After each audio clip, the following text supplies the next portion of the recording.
하나님께서 저와 여러분을 한 주간 파수꾼으로 부르시며 깨어있는 자로, 또 주님께 모든 것을 맡기는 자로, 하나님이 인도하는 자로 다시 오늘 주일 이 자리로, 예배로 인도하신 줄 확신합니다.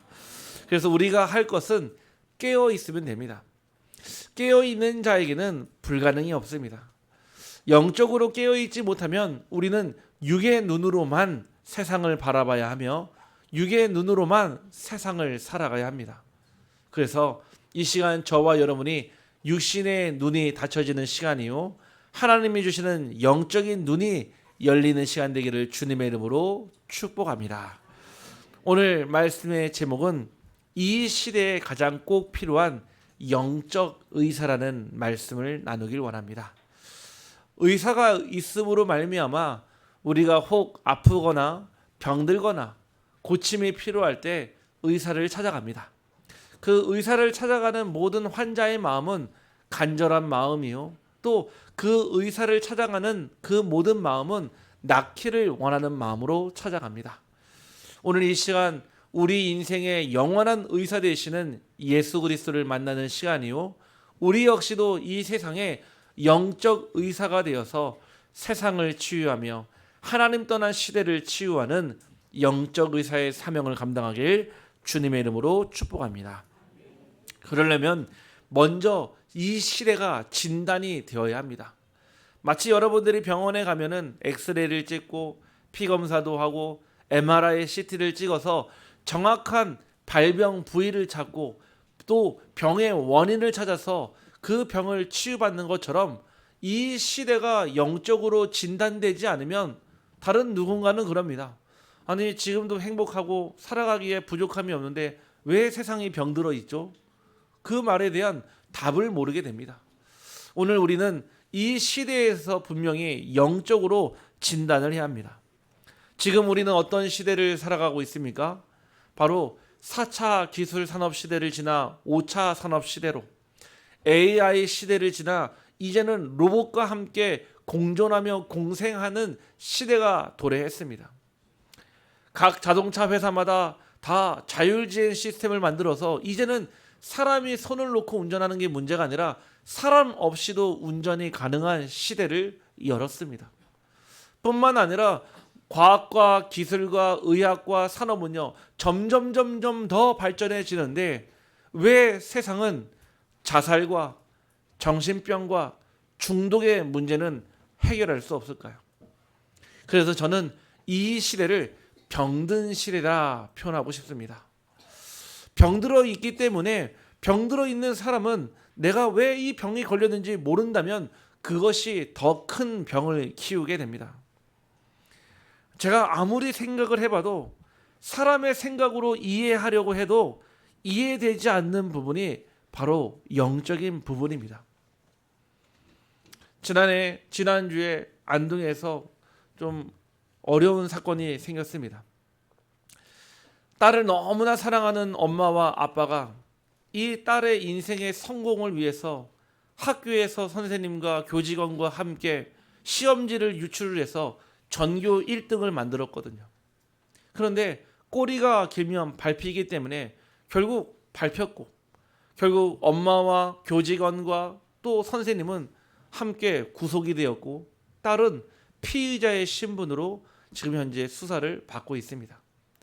저는 절대 그 엄마와 아빠가 그 딸을 미워해서 그런 일이 일어났다고 생각하지 않습니다.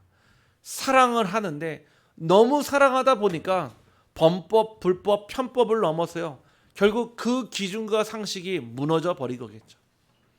아무리 딸을 사랑해도 하지 말아야 될 것이 있는데 결국 그 선을 넘어가 버리니 결국은 그 딸의 성공은커녕 실패한 인생이 되었습니다.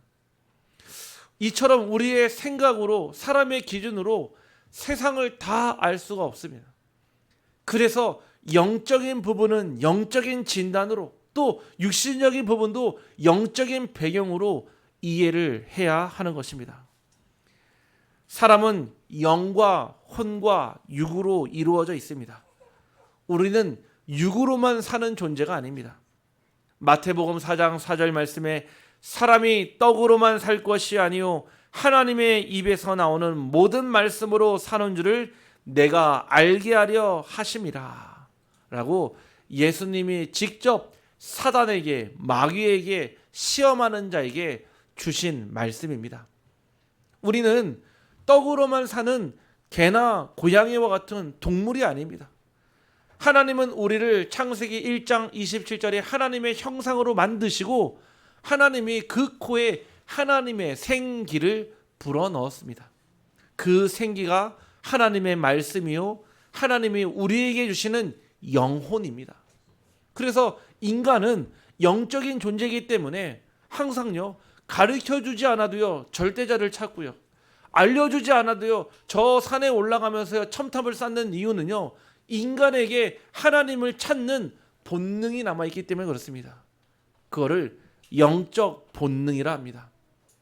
오늘 우리가 이 자리에 앉아있는 것은 서로의 얼굴을 보고 기뻐하고 이 자리가 즐거워서 앉아있는 것이 아니라 하나님께서 여러분들을 이 자리로 부르셨기 때문에 오신 줄 확신합니다. 우리 한번 옆 사람을 축복하며 인사합시다. 잘 오셨습니다. 네, 한 번 더 고백합시다.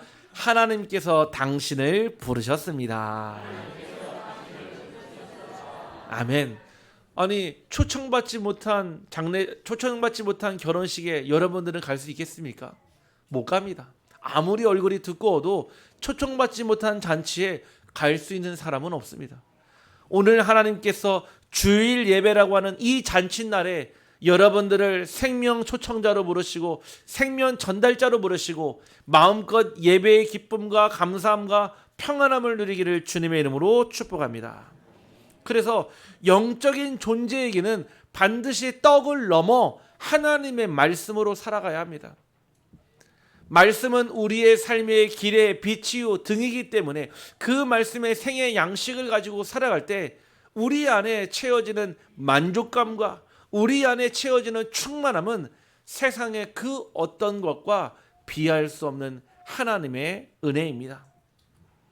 이번에 큰 비로 인해서 전국이 많은 피해를 입었습니다. 인명피해와 재산 및 물적 피해를 받았고요. 또 그렇게 많이 늘어가고 있습니다. 다행히도 또 감사하게도 이 안동 지역에는 그런 큰 피해가 없었고 또 우리 성도님들의 현장에도 물 피해가 또 없었습니다. 어제 오후에 교회에서 말씀을 잠깐 정리하고 있는데 제가 알고 있는 전도사님 한 분이 전화가 오셨습니다. 목사님 큰일 났다며요 그러더라고요. 왜요? 물어보니까 안동댐이 무너져서 안동이 물난리가 났다고 합니다 그러더라고요. 제가 아무리 봐도 그런 적이 없는데 아니요 안동댐 아직 안 무너졌는데요 하니까요. 지금 가짜 뉴스가 나왔는데 안동댐이 무너져서 안동이 물난리가 됐답니다. 지난번에 산불이 났을 때는 그 산불로 인해서 지금 불바다가 됐다고 했는데 이번에는 물바다가 됐다고 또 연락이 왔습니다. 그래서 전혀 그렇지 않고 죄송하지만은 아무런 비 피해가 없습니다라고 말씀을 드렸습니다. 정말 다행이네요 얘기하시더라고요. 이처럼요 사람들은요 자꾸요 다른 뉴스를 만들어내고요 다른 소식을 전해서요 뭐 합니까? 혼합합니다. 진실과 가짜를요 섞어버리고요 구별하지 못하도록 합니다. 과연 누구의 전략입니까? 사단의 전략입니다. 여러분에게 하나님은 없어, 하나님은 살아계시지 않아 하면은 여러분들은 듣지도 않을 겁니다. 하지만 여러분들을요 보암직도 하게 먹음직도 하게 지혜롭게 할 만큼 탐스럽게 하게끔 어떻게 합니까? 섞어서 속입니다. 마치 진실인 것처럼요 진리인 것처럼요 마치 이게 올바른 것처럼요 사단은요 세상에서 모든 것을 다 가용해서 이 복음을요 섞어서 여러분들로 하여금 진짜와 가짜를 구별하지 못하도록 중요한 것과 중요하지 않은 것을 구별하지 못하도록 지금 해야 될 것과 나중에 해야 할 것을 구별하지 못하도록 죽이는 것과 살리는 것을 구별하지 못하도록 사단은 끊임없이 우리를 공격합니다. 지금 많은 것이 섞여 있습니다. 사상도 이념도 종교도 심지어는 정체성마저도 혼합시대가 되었습니다. 하나님은 처음부터 남자와 여자를 만드셨습니다. 창세기 1장 27절에 하나님은 남자를 만드시고 그 갈빗대를 취해서 여자를 만드셨습니다. 지금 시대는요, 남성과 여성 플러스 다른 성들이 존재합니다. 그거를 LGBTQ 플러스라 얘기합니다. 레즈비언, 게이, 또 양성애자, 바이섹슈얼, 성을 중간에 바꾸는 트랜스젠더, 큐어, 이제는 더 이상 없는 성소수자, 플러스는 무엇일까요? 범성애자, 모든 성을 아우르는, 또 양성애자를 넘어서요, 그 안에서 나오는 여러 가지 많은 변태 성욕자 뿐만 아니라 그 속에서 나오는 말도 안 되는 성들이요, 지금도 만들어지고 있습니다. 그래서 플러스라. 하나님은 처음부터 남자와 여자만 만드셨는데요, 세상은요 다른 성을 더 만들어가고 있습니다. 과연 누가 하는 것일까요? 그래서 성 정체성에 혼란이 오게 만들어서 내가 남자인지 여자인지, 하나님은 분명히 남자와 여자를 만드셨고 남자에게는 한 여자를, 한 여자에게는 한 남자를 주셨는데 그 세상에 하나님 만드신 질서를요 무너뜨리기 시작했습니다. 제가 예전에 필리핀 마닐라에서 이 선교 캠프를 나갔는데 어떤 한 여자분을 만나서요, 이 복음을 전하는데 이분이 정말로 자기의 마음의 중심에 하나님을 나의 주인으로 모시길 원합니다, 이 고백을 하더라고요. 그리고요 제 손을 붙잡고요 그리스도를 나의 주인으로 영접했어요. 그리고 이분이 하는 말이, 사실은 저는 여자가 아니라 남자였습니다 라고 얘기하더라고요. I was a man 이라고. 나는 원래는 남자였습니다 라고 얘기하더라고요. 그런데 자기가 어느 날 자기 마음이 이상해지고 생각이 이상해져서 동네에 있는 주술사, 무당 찾아갔는데 이 무당이 이렇게 얘기했습니다. 네 몸 안에는 여자 신과 남자 신이 같이 존재한다. 네가 그 둘을 만족해 주지 않으면 너는 20살이 되기 전에 죽을 거야 얘기했다는 거예요. 결국은요 자기 몸에 있는 여자 신과 남자 신을 만족하기 위해서 자기가요 트랜스젠더가 된 것입니다. 지금도요 사단은요 끊임없이요 무엇인가, 복음에도 무엇을 섞고요, 하나님 주신 은혜에도 섞고요, 율법과 신비와 여러 가지 인본주의를 섞어서 복음을 복음되지 못하게, 오직 복음 못 잡게 만들고 있습니다. 그래서 우리 빛으로 교회는, 저와 여러분은 오직 복음으로 결론내고 오직 복음으로 사는 자가 되기를 주님의 이름으로 축복합니다. 비록 무화과 나무 옆이, 무화과 나무 열매가 없을지라도요, 비록 송아지가 그 외양간을 뛰쳐나갔다 할지라도 우리는 오직 복음으로 살아야 하는 존재입니다. 그래서 우리가 날마다 오직 복음을 들어야 하고 고백해야 되고 전해야 될 이유는 그 다른 사람을 위해서가 아니라 나 자신을 위해서입니다. 결국 진짜 문제는 그 문제를 문제로 인식하지 못한다는 것입니다. 결국은요 개인의 정체성이 뚜렷하지 않으니까요 열심히 흉내는 냅니다. 근데 누가 없냐? 내가 없습니다. 하나님이 만드신 나를 모르니까요 세상에서 자꾸 다른 나를 찾아야 합니다. 그래서 사람을 영어로 펄슨이라 합니다. 그 말의 어원은요 페르소나, 가면이라는 뜻입니다. 인간은 언제나 가면을 쓰고 살아가는 존재입니다. 인간은 언제나 내게 필요한 가면을 만들어서 그 가면으로 포장하고 위장하고 변장하고 살아가는 존재입니다. 우리의 진짜 얼굴은 하나님의 형상이요, 하나님이 함께하는 임마누엘이 저와 여러분의 본래 모습인 줄 확신합니다. 그래서 이 시대는 병들고 섞여 있고 혼란의 시대입니다.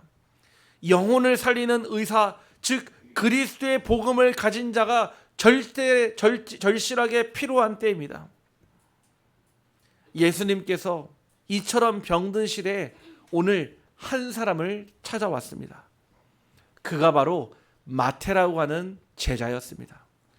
그는 원래부터 제자는 아니었지만 하나님이 그 마태를 찾아왔습니다. 왜 찾아오셨는지, 또 마태에게 무엇을 하시기 위해서 찾아왔는지 오늘 강단 말씀을 통해 나를 찾아오신 그 하나님을 만나기를 주님의 이름으로 축복합니다. 첫 번째입니다. 원래 마태의 이름은 마태가 아니라 레위였습니다. 레위라고 하는 이 사람의 직업은 세리입니다. 세리라는 말은 로마 제국의 세금을 징수하는 세리였습니다. 즉 당시 세리는 종족을 착취하며 로마에 충성하는 자로 유대인들에게는 배신자로 낙인 찍혀 있는 자였습니다. 돈과 권력의 노예로 살아가며 사람들의 경멸을 받는 직업이자 삶이 바로 세리였습니다. 더 쉽게 표현을 하자면 옛날 우리 일제강점기 시대의 친일파라고 보면 되겠습니다. 자기 동족의 유대인들의 세금을 걷어서 로마에게 바치는 일을 했기 때문에 부가 주어졌습니다. 권력도 주어지고요. 하지만 동족에게는 경멸받고 환시받고요, 버림받은 존재였습니다. 아니 여러분 가운데 지금도 친일파 얘기하면요 기분 좋을 사람이 있겠습니까? 그때 당시에요 마치 이완용처럼요 나라를 팔고요, 그때 당시에요 동족을 멸살하는데 도움을 주고요, 그런 사람이 있다면 여러분들이 친하게 지내겠습니까? 절대 그럴 수 없습니다. 그는 부정한 사람이었습니다. 그래서 유대인의 회당에 출입이 금지되어 있었고 사회적으로 격리되는 존재였으며 정통 유대교의 범주 밖에 있었던 사람이었습니다. 즉 유대인들은 그를 개, 돼지로 취급했다는 얘기입니다. 그는 기준 밖의 사람이었습니다. 회당 출입이 금지되었기 때문에 예배를 드릴 수 없었고 그는 영적으로나 사회적으로나 중증 환자였습니다. 철저한 외면과 세상에 거부하니까요 결국 그는 늘 외톨이였습니다. 예수님이 그런 레위에게 찾아오셨습니다. 우리는 나는 그래도 그 레위보다 난 사람입니다 라고 얘기할 수 있습니까?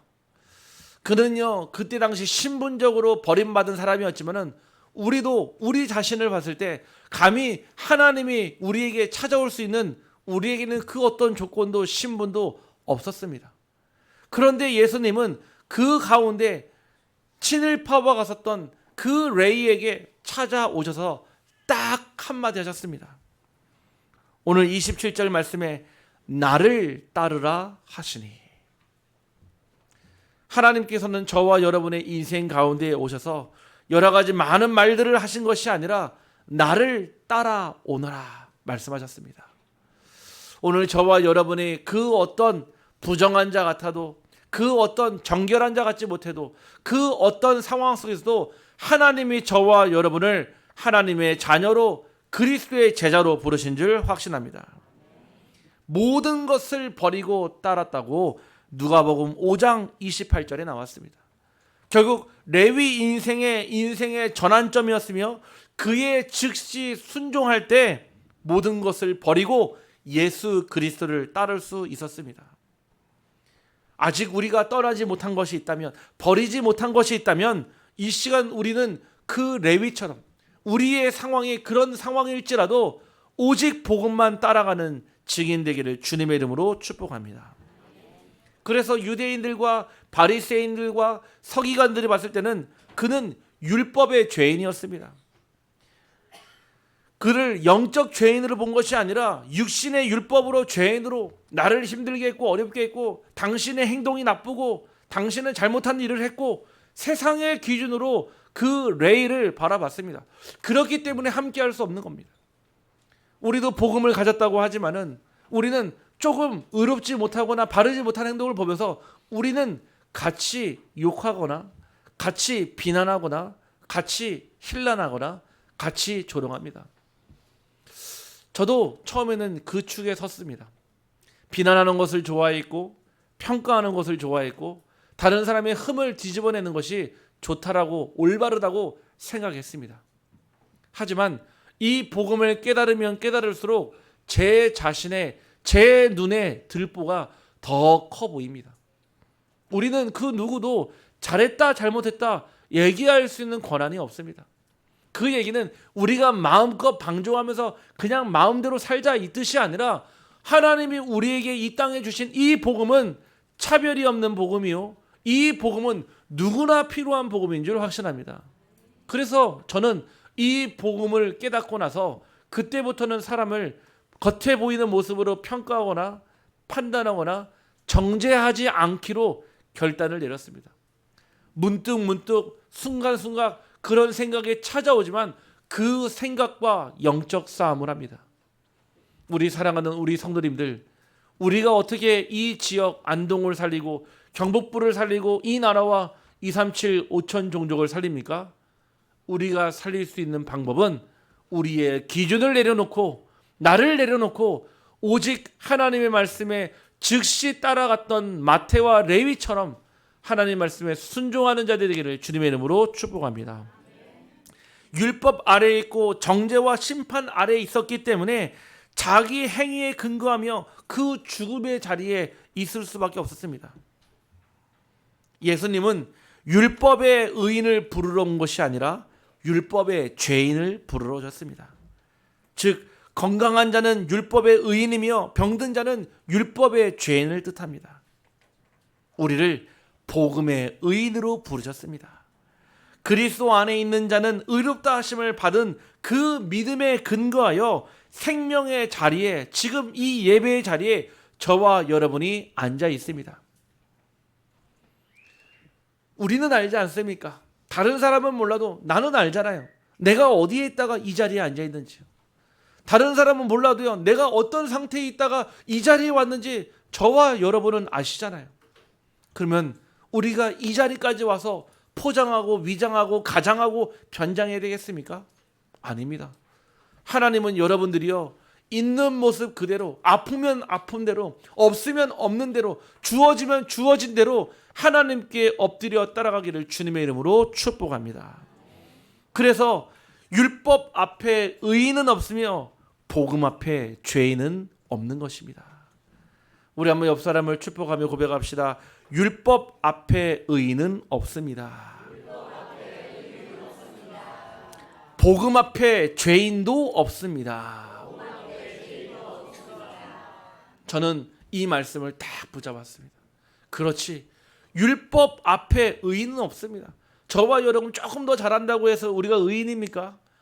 하나님께서 이 세상에 우리가 살아가면서요, 죄라고 하는 부분을 통해 죄의 매이라 말하지 않고 죄를 정복하고 죄가 무릎을 꿇게 만들라 하셨습니다. 저와 여러분의 신분은요, 죄에게 영향받지 않을 신분입니다. 그래서 우리는요, 그 율법 앞에요, 우리는 죄인입니다. 하지만 하나님 주시는 복음 앞에 우리는 영원한 의인인 줄 확신합니다. 우리의 신분이 그렇습니다. 여러분들이요, 이 복음은요, 눌리라고 주신 것이 아니라 누리라고 주신 겁니다. 이 복음은요, 저와 여러분이 살아가는 생명의 근원이요, 우리가 살아가는 생명의 원동력이요, 우리가 살아가는 기쁨의 출처가 되기를 간절히 원합니다. 갈라디아서 2장 16절에 사람의 의롭게 되는 것은 율법의 행위에 있지 않고 오직 예수 그리스도를 믿음으로 만미한 줄 아는 고로. 우리는요, 우리의 삶에 그 복음은요, 율법의 행위에 매이지 않습니다. 오직 예수 그리스도를 믿는 믿음으로 우리는 구원을 받은 것입니다.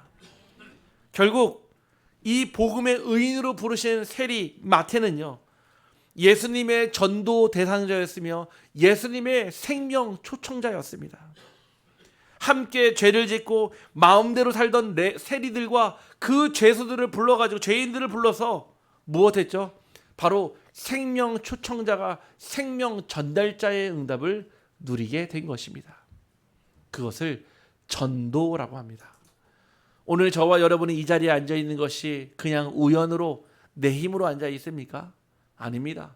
저와 여러분이 오늘 이 자리에서 예배드릴 수 있는 것은 누군가는 여러분을 위해서 기도했고요, 누군가는 여러분을 위해서 눈물을 흘렸고요, 누군가는 여러분을 위해서요, 끝까지 하나님께 매달렸던 그 한 사람이 있었기 때문에 오늘 저와 여러분이 기쁨의 예배, 감사의 예배를 드릴 수 있는 줄 확신합니다.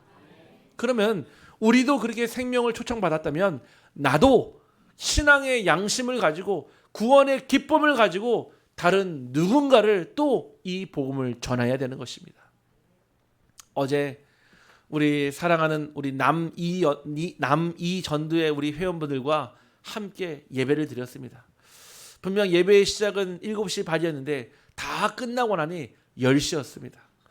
예배를 잠깐 드리고요, 또 우리 주모님 가정에서 준비해 주신 맛있는 식사를 나누고요, 그리고 밤 늦게까지요 서로의 상황과 환경에 또 말씀에 대한 포럼을 나누는데 어제 나왔던 중요한 화두가 무엇이었냐? 중년이었습니다. 중년. 네, 중년의 남성들. 네. 왜냐? 너무 중요한 시간표입니다. 사실은 그 나이 때 중년의 시간표 때 정체성이 올바르지 못하니까요. 가정을 뛰쳐나가고요. 일탈과 비행과 넘어서 삶에서 무너지는 이유는 원래 가지고 있는 사람의 성향이 아니라 내가 있어야 될 자리, 내가 해야 될 일을 찾지 못해서입니다. 그래서 어제 말씀의 제목은 파수꾼의 예배라는 말씀이었고 어제 우리 모든 남2전도의 회원분들이 다 100% 공감으로 얘기했던 부분이 뭐냐? 친구들 만나봤는데 세상 많은 사람들 만나봤는데 돈도 있고 명예도 있고 성공도 있는데 그들이 뭐라고 얘기하냐? 외롭다 얘기합니다. 돈도 있고 명예도 있고 가족도 있고 다 있을 거 있는데 혼자 있는 시간에 멍하니 2시간 3시간 동안 앉아있다가 집에 간다는 거예요. 집에 가면 행복해야 되는데 가는 길이 답답하고요. 가는 길이 먹먹하고요. 가는 길이 숨이 막힐 것 같다는 겁니다. 이처럼 지금 세상은 병들어 있습니다. 말하지 않고 표현하지 않지만 힘들며 버티며 지쳐 쓸어가고 있습니다. 우리의 현장에 우리 남2전도의 우리 회원분들이 내가 구원받은 게 얼마나 감사한지, 내 주변을 나는 아무것도 없는데 내가 구원받은 게 얼마나 감사한지 친구들을 보며 사회를 보며 안타깝고 또 감사하다고 고백하였습니다. 더 나아가 그들에게 이 복음을 담대히 전하지 못한 것이 참 부끄럽다, 이 고백까지 했습니다. 그거는 부끄러운 것이 아니라 하나님이 주시는 신앙의 양심입니다. 우리가 받은 그 복음의 기쁨과 감사함이 있다면 전하는 것은 당연한 것이요 우리의 입술과 삶을 통해 나타나기를 주님의 이름으로 축복합니다. 그래서 우리는 나누는 자와 바꾼 자입니다. 우리가 받은 그 은혜를 나누는 자가 되어야 합니다. 우리가 받은 그 은혜를 가지고 여러분의 삶에서 친구든 가족이든 동생이든 부모든 형제든 누군가에게는 전달을 해야 합니다. 이번 주에 우리 전도사님이요 태화동의 무속 현장을요 계속 3주가 넘게 들어가는데 이번에는 갔는데요 이 복음 전하니까요 물 세례를 주답니다. 물 세례를 물을 뿌리랍니다. 나가라고, 재수없는 얘기하지 말라고. 제가 그 얘기를 듣고 그래, 이 지역에 아니 무속이든 복음 들으면 안 됩니까? 가장 무속인에게 필요한 거는요 복음입니다. 왜냐? 가짜 답으로 평생을 살아왔으니까요. 그거 버려야 되는데 가짜 신인데 그거 못 버리니까요. 복음 전하는데요 물따기를 맞고요. 복음 전하니까요 거부할 뿐만 아니라 욕하고요. 그거는 기분 나쁜 게 아닙니다. 당연한 겁니다. 우리가 이 복음 말하는 것, 우리가 이 복음 나누는 것 하나님의 소원이며 하나님이 우리에게 주시는 마지막 사명인 줄 확신합니다. 그러면서요 우리는 바꾸는 자입니다. 그 전까지는요 세리 레위에 아무도 찾아오지 않는 집이었다면 이제는 그 세리마태의 집을 복음의 집으로 바꾸어 자기와 같은 세리들을 초청하고 자기와 같은 죄인들을 불러서 예수님을 만나게 하며 복음을 전하는 그 미션홈이 되었습니다. 우리 사랑하는 비추려 교회 성도님들, 여러분들의 가정과 여러분들의 업이 복음을 전하는 장소가 되기를 주님의 이름으로 축복합니다. 여러분들이 가는 곳마다, 여러분들이 서는 땅마다 복음 전하는 곳 되기를 주님의 이름으로 축원합니다. 결국 그는 레위의 삶에서 마태의 삶이 되었습니다. 마태라는 이름은 하나님의 선물이라는 뜻입니다. 정말 그는 세리로서 버림받은 인생으로서 하나님의 선물, 즉 구원을 받았습니다. 결국 우리가 고백하는 신앙의 고백, 마태복음 16장 16절을 기록한 예수님의 족보와 말씀과 행적을 기록한 마태복음의 저자가 되었습니다. 우리는 그냥 말씀 보지만 그 말씀을 기록한 마태는 이런 사람이었습니다. 볼 것 없고요, 버림받고요, 무시당하고요, 짓밟혀 있는 인생이요 하나님을 만나고 증인이 돼서 그가 죽은 지 벌써 몇천 년이 지났는데도 그가 적은 이 말씀으로 우리는 구원을 받았고요, 그가 적은 이 말씀으로 우리는 은혜를 받고요, 그가 적은 이 말씀으로 우리는 생명을 살아가고 있습니다. 여러분들은 예수님의 제자가 되었습니다.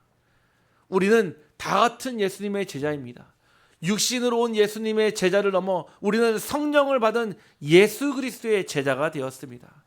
단 하루를 살아도 그리스도의 제자로 살아가는 기쁨이 저와 여러분 안에 있습니다.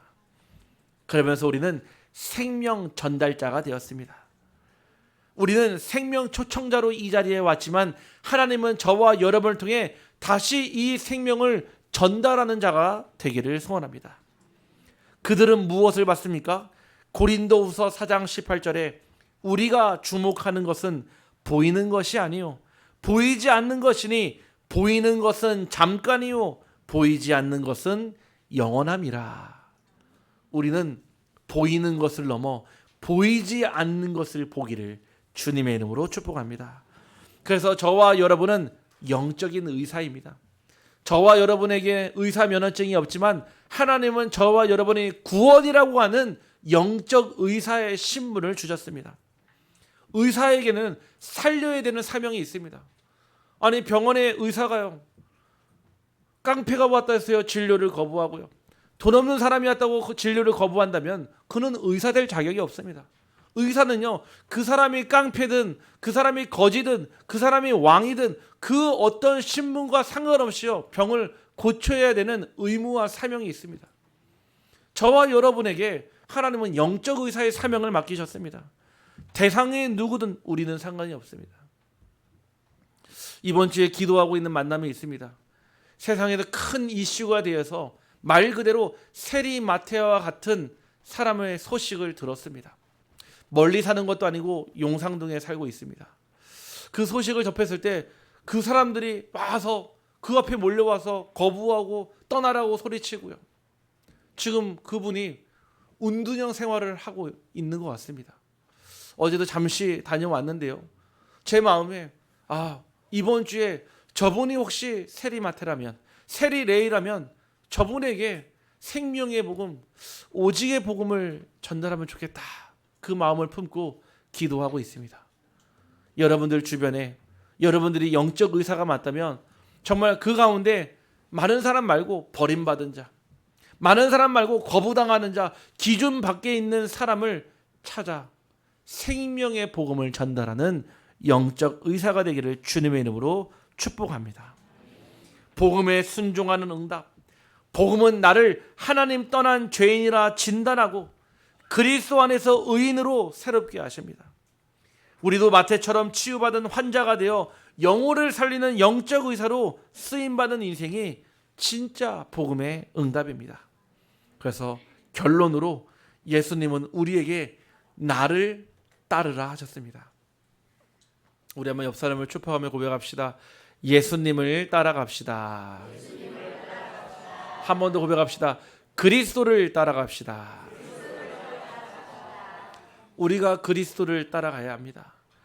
다른 말을 한 게 아닙니다. 이 세리, 레위, 마태에게 예수님은 딱 한마디, 나를 따르라. 복음만 따르기를 말씀하셨습니다. 결국 그 말씀에 인생의 전환점을 맞이한 마태는요, 자기가 가지고 있는 모든 소유와 모든 집을 버려두고 예수님을 따라갔습니다. 지금은 예수님이 눈에 보이는 사람이 아니기 때문에 저와 여러분의 가정과 업과 현장을 버려두고 따라가라는 얘기가 아닙니다. 여러분한테 일하지 말고 학교도 가지 말고 모여가지고 예배만 드려라. 그래서 진짜 이단인 겁니다. 아닙니다. 내가 있는 곳에 성령 하나님이 계십니다. 그 하나님의 말씀만 따라가는 우리는 제자의 삶이 되어야 합니다. 결국 하나님은 여러분의 인생을 복음의 통로 삼기를 원합니다. 나의 과거가, 나의 상처가 오히려 누군가를 살리는 복음의 통로가 된다면 그 상처는 더 이상 아프고 쓰라릴 상처가 아니라 영광의 상처가 될 것입니다. 여러분들의 그 과거가 감추고 덮고 비밀로 나만 알고 싶은, 나만 그 속에서 겪고 있는 문제라 생각하지만 하나님은 여러분들이 그 아픈 환부를 드러낼 때 그때 비로소 치료가 시작되고 치유가 시작될 것입니다. 오늘 우리 살아가는 비추류 교회 모든 성도님들이 영적 의사임을 알고 그 의사의 사명 감당하기를 주님의 이름으로 축복합니다. 하나님 감사합니다. 오늘 하나님이 원하시는 자들을 불러 모아 예배의 자리 속에 있도록 우리의 발걸음과 우리의 마음과 생각을 주장하여 주심에 감사를 드립니다. 우리는 사람의 소리를 듣고 따라가는 존재가 아니라 하나님의 말씀으로 답을 얻고 길을 찾고 힘을 얻는 영적 존재이오니 이 시간 예배를 통해 모든 답을 찾게 하시고 길을 안내해 주시며 그 길을 걸어갈 힘을 허락하여 주옵소서. 오늘 세리 레위에게 찾아오신 하나님께서 나를 따르라 했던 그 말씀을 나의 언약으로 붙잡고 이제 오직 주 예수 그리스도만 따라가기를 소원합니다. 내 인생에 버리지 못했던 것, 내 인생의 주인 삼은 것, 내 인생의 배경 삼은 것 다 내려놓고 오직 그리스도만 따라가게 하여 주옵소서. 예수 그리스도의 이름으로 기도하옵나이다. 아멘.